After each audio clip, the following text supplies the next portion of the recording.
सर्व श्री आशुतोष महाराज जी के श्री चरणों में प्रणाम। श्री ऋषिपाल सिंह गुहाना से उन्होंने बताया कि मैं अपनी बात बचपन से शुरू करूंगा।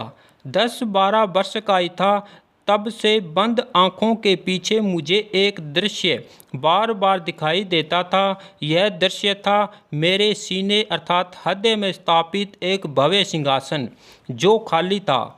जब भी वो खाली सिंहासन दिखता, अंतर चेतना से आवाज़ उठती, तेरे हृदय सम्राट तेरे सद्गुरु एक दिन आएंगे और इस दिल के सिंहासन पर विराजेंगे। बड़ा हुआ, मेरा विवाह हो गया। नौकरी के तहत मेरी पोस्टिंग बड़ौदा गुजरात में हुई। उस दौर में वहाँ कुछ तथाकथित गुरुओं का बहुत बोलबाला था। मेरी पत्नी मुझसे बार बार कहती, सारे आस पड़ोसी मित्र संबंधी इन गुरुओं से नाम दीक्षा ले रहे हैं, चलो हम इनमें से किसी एक को अपना गुरु धारण कर लेते हैं। पर मैं हर बार उससे यही कहता, मेरा मन इनमें से किसी के लिए भी नहीं मानता। मेरे सतगुरु तो एक दिन आएंगे, वो सूरज जैसे परम तेजस्वी होंगे। उनके सामने ये सभी तथा कथित साधु बुझे हुए दीपक लगेंगे। गुजरात के बाद मेरा ट्रांसफ़र लद्दाख हो गया। वहाँ पहाड़ी पर सिंधु नदी के पास एक अत्यंत पुरातन काली मंदिर है। एक रविवार मैं वहाँ घूमने चला गया। मैंने देखा वहाँ 8-10 फुट ऊंची माँ काली की प्रतिमा थी और उनके चरणों में एक प्राचीन मटका रखा था। मन हुआ कुछ पल वहीं बैठकर ध्यान लगाऊं। आंखें बंद किए हुए अभी 5 मिनट भी नहीं हुए होंगे कि मुझे वही प्राचीन मटका अपने भीतर दिखाई दिया। साथ ही दिखा कि मैं उस मटके में झांक रहा हूँ और उसमें पूरे हिमालय का विस्तार देख रहा हूँ। देखते ही देखते मैं उस मटके के अंदर प्रवेश कर गया और हिमालय की चोटियों के बीच हवा में तैरने लगा।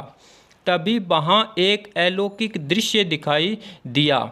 आकाश की अलग अलग दिशाओं से प्रकाश इकट्ठा हुआ और एक मानवाकृति में बदल गया। एक ऋषि की लंबी आकृति थी वो। उनके सफ़ेद वस्त्रों से, हाथों से, आँखों से, मुख से, शरीर के कण कण से प्रकाश झर रहा था। उन्होंने मेरे मस्तक पर हाथ रखा, प्यार से सहलाया और बोले, जिस इच्छा को लेकर तेरा जन्म हुआ था उसके पूर्ण होने का समय आ गया है। जो बेचैनी तुझे हर पल सताती रहती है वो अब दूर होने वाली है। तेरी व्याकुल आत्मा तृप्त होने वाली है। इतना कहकर उन्होंने आशीष मुद्रा में हाथ उठाए और अंतर्ध्यान हो गए। इसी के साथ मेरी चेतना वापिस शरीर में लौट आई। मेरी आंखें खुल गई। इस दिव्य अनुभव के कुछ ही दिनों बाद मेरा ट्रांसफ़र गाजियाबाद हो गया। इस ऑफिस में एक भाई साहब थे जो दिव्य ज्योति जागृति संस्थान से जुड़े हुए थे।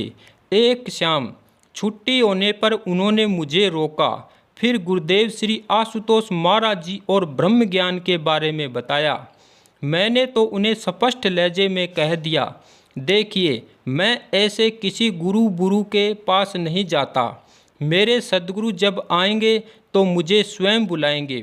वो बेहद धैर्यपूर्वक बोले, ठीक है, आप थोड़ा सोच विचार लें।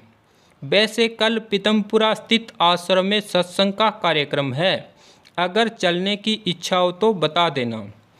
उस रात जब मैं सोया तो एक अभूतपूर्व स्वप्न आया जिसे मैं जीवन भर नहीं भूल पाऊंगा। मेरे सामने बर्फ से ढका कैलाश पर्वत था जिससे फूटकर गंगा झरने की तरह नीचे बह रही थी।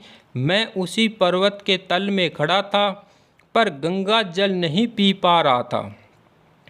फिर मैंने सिर उठाकर देखा, कई फीट ऊंचे कैलाश के शिखर पर साक्षात महादेव शंकर विराजमान थे। मुस्कुराकर वे मुझसे बोले, प्यासा है? मैंने कहा, जी बहुत प्यासा हूँ। तो ले फिर। ऐसा कहते हुए महादेव ने अपना एक चरण गंगा के झरने में डाला और उसकी धारा मेरी ओर कर दी। मैंने छक कर गंगा जल पिया और नहा भी लिया। महादेव हंसते हुए बोले, हो गई तृप्ति? मैंने कहा, प्रभु मेरी तृप्ति इसमें नहीं, मैं तो आत्मा की तृप्ति चाहता हूँ। कुछ ऐसा हो आप और मैं एक हो जाएं। महादेव बोले, तो फिर आता क्यों नहीं मेरे पास? मैंने कहा, कहाँ आऊँ प्रभु, रास्ता तो दिखाओ। महादेव बोले, आज बुलाया तो था तुझे, तू समझा ही नहीं। महादेव के ऐसा कहते ही मुझे वही शाम वाला दृश्य दिखाई दिया जब वो भाई साहब मुझे पीतमपुरा के सत्संग में चलने का निमंत्रण दे रहे थे। इसी के साथ वह दिव्य स्वप्न टूट गया। बस अब क्या था, बरमों की धुंध छट गई थी। अगली सुबह मैं उन भाई साहब से पहले गाजियाबाद रेलवे स्टेशन पर खड़ा था, उनके साथ पीतमपुरा आश्रम जाने के लिए। सन 2000 का वो वरदानी दिन, मेरे जन्मों जन्मों के आत्मसंगी मुझे मिले। आश्रम में स्थापित गुरुदेव श्री आशुतोष महाराज जी के स्वरूप को देखते ही मेरी आंखों से झरझर आंसू बरस पड़े, जैसे युगों से बिछड़ा हुआ कोई अपना मिल गया हो। खुली आंखों से मैंने देखा कि उस स्वरूप में महाराज जी के होठ हिले और वे मुस्कुराए। साथ ही तेज आवाज़ आई, आ गया तू। मैंने चौंक कर इधर उधर देखा, सब शांत बैठे थे। वो महाराज जी के दिव्य स्वर थे। सत्संग समाप्त होने के बाद भी हम आश्रम के हॉल में बैठे रहे। तभी ऊपर महाराज जी के कक्ष से एक स्वामी जी दौड़ते हुए नीचे आए। वे संगत से पूछ रहे थे, आप में से ऋषि पाल कौन है? मेरे साथ बैठे गुरु भाई भी इधर उधर देख रहे थे, क्योंकि वो भी मुझे आरपी सिंह के नाम से जानते थे। मैंने हाथ उठाकर कहा, मैं हूँ ऋषि पाल। स्वामी जी बोले, चलिए आपको महाराज जी ऊपर बुला रहे हैं। मेरे गुरु महाराज जी ने मुझे स्वयं ही बुला लिया था। जैसे कक्ष में पहुंचकर मैंने महाराज जी के श्री चरणों में प्रणाम किया, एक अत्यंत अलौकिक अनुभव हुआ। मुझे प्रत्यक्ष दिखा कि महाराज जी कैलाश के समान 40-50 फुट ऊंचे और विराट है, और मैं अदना सा उनके श्री चरणों में बैठा हूँ।